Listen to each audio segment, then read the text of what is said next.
Hello and welcome back to Cloveriness. My name is Michelle and today I wanted to share with you my March wrap-up video. During the month of March I read 17 books and in this video I'm just going to run quickly through them for you.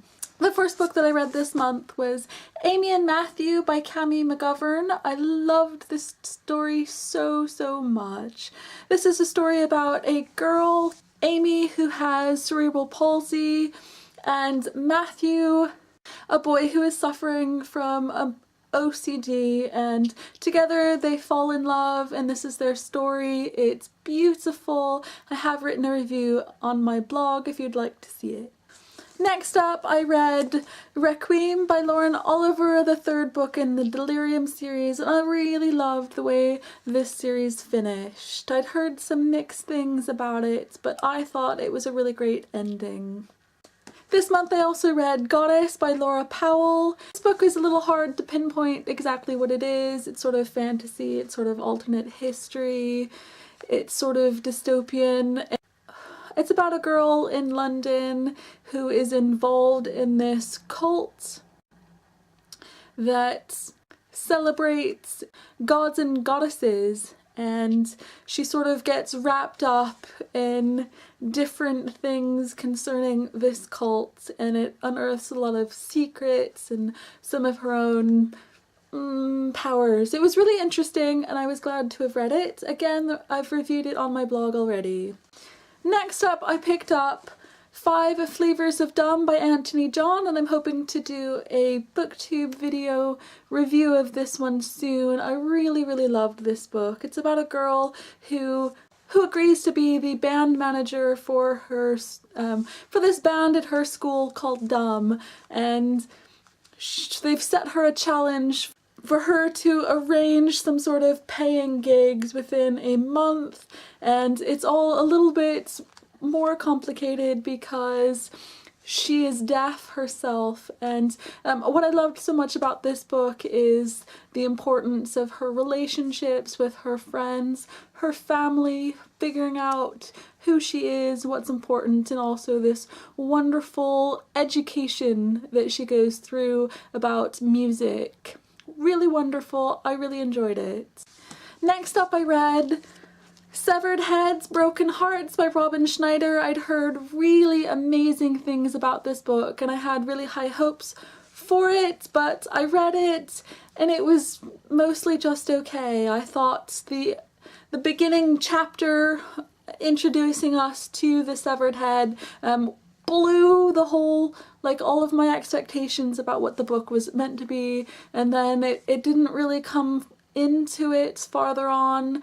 I really enjoyed a lot of, the characters and the dialogue and everything that they're going through, but at no point in the story did I really care about them enough.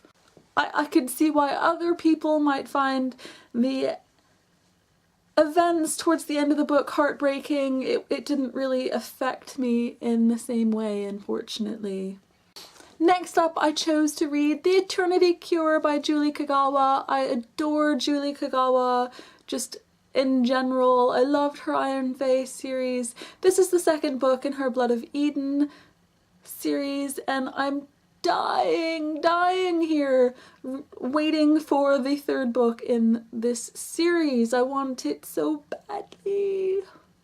I did love this book. I really love the characters, the relationships, the way the story goes. Jackal is one of my favorite characters ever. So good. If you haven't picked up this series to read, I really do recommend it. In March, I also read Trouble by Non Pratt. I read this for the Bookish Brits book club choice, and I'll link you down below to our video talking about it. Spoiler! I absolutely loved this book. This is the book that I loved the most during March. It's my book of the month. It's a really wonderful story about a teenage girl who falls pregnant and a new boy at school who decides to announce that he's the father of her baby even though he isn't, in order to give her more time to adjust to being pregnant and to be brave enough to admit who actually is the father. It's a wonderful story. I loved it a lot. Now, the last physical book that I read in March was Storm by Brigid Camarera, however you say her name. It's the first book in the Elemental series. I'm really excited about this series being published in the UK. I really loved this first book. I'm really excited to read more in the series. Besides these books, I also read Obsidian by Jennifer L. Armentrout, which is a firm favourite in the book blogging and booktube communities, and unfortunately I didn't enjoy it as much as the rest of you. I will not be continuing with the series. Soon you should be seeing a booktube review on this channel explaining more about my issues with the book. I also read One Foot in the Grave by Janine Frost, which is the second book in the, I don't know what to call their Night Huntress series with Cat and Bones. And while I enjoyed the first book in this series and I enjoyed the second book in the series, it's also another series that I will not be continuing to read. During the rest of the month, I did read quite a few different NetGalley titles. I loved Deep Blue by Jennifer Donnelly. It's the first book in a 4-book series about mermaids, and I really enjoyed it. I'm excited to read more in the series. I also picked up Played by Liz Fischera. At the end of last year, I read Hooked, which was the story about a Native American girl who joins the boys' golf team, and it was really interesting. Played is a sequel slash companion novel, and I really enjoyed it. It's always nice to see more Native Americans as main characters. I also read Don't Even Think About It by Sarah Milnowski, and it was so much fun. It's about a classroom of high school students who get a flu jab, and as well as the flu jab, they also acquire telepathic abilities, and it was so much fun. I really enjoyed it, and apparently it's the first in a series, I hope. So when that's published, I hope you pick it up and read it and enjoy it just as much as I did. I also read Torn Away by Jennifer Brown. I love Jennifer Brown. I'm a huge fan of hers. I've read everything she's written so far, and Torn Away was really wonderful.